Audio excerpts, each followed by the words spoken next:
మన దొరబాబు రాజేశ్లం వారు ఎక్కడున్నాడో కదా, ఫోన్ చేస్తుంటే కనీసం ఎత్తి ఫలానా పనిలున్నా అని కూడా చెప్పాడు. చక్కగా వేస్ట్ గాడెక్కన్నో ఏం ఉద్దరకం ఎలగ పెడుతున్నాడో అంతగానం. మరి చూద్దాం.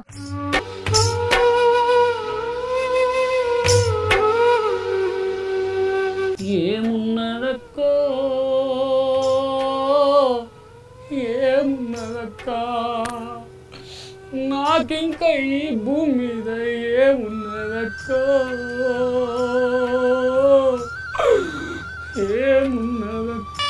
ఈ పొలగాడింది ఏడుపు కొట్టు పాటలు పాడుకుంటా కూర్చున్నాడు. ఓ దొరా, ఏమైంది?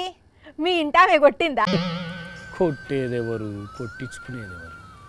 అసలు భార్య ఎవరు, భర్త ఎవరు? ఎవరికెవరు ఈ లోకంలో, ఎవరికి ఎరుక?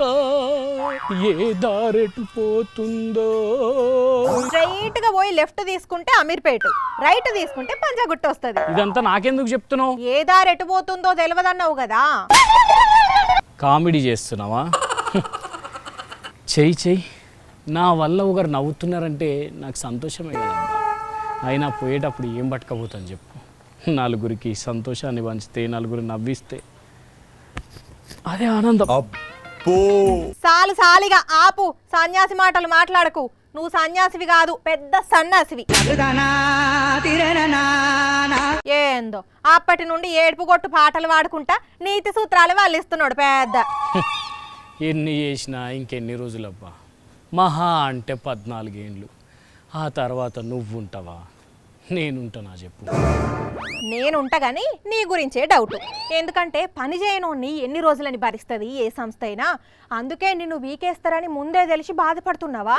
దాని బదులు చక్కగా పని చేయొచ్చు కదా. మరి ఇంకొక 14 ఏళ్ళు అయితే భూమి మీద ఎవ్వరు ఉండరు, పిట్టలు లెక్క రాలిపోతారు, అందరూ మాడి మసైపోతారని చెప్తున్నా. అర్థమైంది. ఆదివారం అని జర ఎక్కువ పుచ్చుకున్నట్టున్నావు. అది ఇంకా దిగక ఏమేమో ఒర్రుతున్నావు, అంతేనా? నీకు చెప్తే అర్థం కదా. ఇంకొక 14 ఏళ్ళు అయితే ఈ భూమి అగ్నిగోళం అవుతుందట, ముక్కలు ముక్కలు అయిపోతుందట. అంటే జేమ్స్ కెమెరాన్ సినిమాలో చెప్పిండా? కాదు, నాసా వాళ్ళు చెప్పిండ్రు. ఒక గ్రహశకలము భూమి వైపే చాలా ఫాస్ట్గా ఫుల్ స్పీడ్లో వస్తున్నదట. 2038 జూలై 12వ తారీఖు నాడు భూమి మీద పడుతుందట. ఏమైనా పుట్టినరోజు కంటే ముందే పుట్టుకోమంటున్నాం అందరం. పుట్టుక్కు లేదు, లటుక్కు లేదు. వాళ్ళేదో చెప్పిండ్రని అన్ని పట్టించుకొని భయపడితే ఎట్లా? ఇంత సింపుల్ గా తీసి పడేస్తావేందబ్బా నువ్వు? ఇంతకు ముందు కూడా కొన్ని గ్రహశలకాలు భూమి మీద పడతాయని చెప్పిండ్లు. అవన్నీ భూమి పక్క నుంచి పోయినాయి. ఇది కూడా అట్లనే పోతత్తి. అట్లా కాదటమ్మా తల్లి, అది మన భూమి మీద పడేదందుకు 72% ఛాన్స్ ఉన్నదట. అది ఈయన పడేనంటే మనం మలమల మాడిపోడేనట. నిజంగా అంత అవకాశాలే ఉంటే ముందు నాసా వాళ్ళే అది భూమి మీద పడకుండా ఏదో ఒక ఉపాయం చేస్తారు. లేదటబ్బా, దాన్ని ఎట్లా పాలనో మాకు తెలుస్తలేదు అని చెప్పారట నాసా వాళ్ళు. మీదికెంచి నా ఎడమ కన్ను అదురుతున్నది అప్పటి నుంచి. అవును, మరి నీదో మూడో కన్ను అదురితే అంత ఆగమవుతుందా? చల్లడు, అయ్యేది ఉంటే అందరికైతుంది, నీకొక్కనికే కాదు కదా. అయినా కూడా భయపడకుండా బతకాలంటే కష్టం కదబ్బా. వెనకట స్కై ల్యాబ్ పడుతుందని అన్నారు, అది వాళ్ళే. తర్వాత 2012లో ఏకంగా యుగాంతమే అన్నారు. కాలే మొన్నటి దాకా మళ్ళా 2024లో యుగాంతం అన్నారు. అరే అది వేరు ఇది వేరు, ఇది గ్రహశకలం. అరే ఎప్పుడో 14 ఏళ్ల ముచ్చట. అది కూడా అవుతుందో కాదో తెలియని దాని గురించి ఏడ్చుకుంటా కూర్చుంటే పనులైతాయా చెప్పు? 14 ఏండ్లేనబ్బా. 14 ఏండ్లు. ఇంతలా అది భూమి మీద పడకుండా తొవ్వెట్ల మలపాలే అని నాసా వాళ్ళకే ఏదో ఒక ఉపాయం దొరుకుతుందేమో, లేదంటే అసలు అదే పడకుండా ఆగిపోతుందేమో.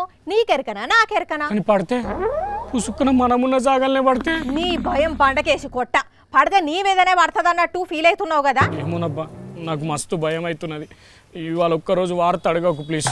ఎక్కడికన్నా పోవాలంటే కాలు కదులుతలేదు అస్సలకి. అది అట్లా చెప్పు ముందు. పని చెయ్య శాత కాక శకలమని శకలు పడుతున్నావు నువ్వు. నాకు అర్థమైంది కానీ అవన్నీ పప్పులు ఉడకాయి. పోయి వార్తలు పట్టుకురా పోనాడు. శకల మీద పడితే అపశకన దాని మీద పడాలి ముందు. ఎప్పుడు ఏ సాకు పెట్టి పని కొడదామా అనే చూస్తుంటాడు. మీరైతే బుగులు పెట్టుకోకండి పబ్లిక్. ఇందాక చెప్పినట్టు ఈ 14 ఏండ్ల టెక్నాలజీ వాడి శాస్త్రవేత్తలు శకటాన్ని ఆపే ప్రయత్నం చేస్తారు కానీ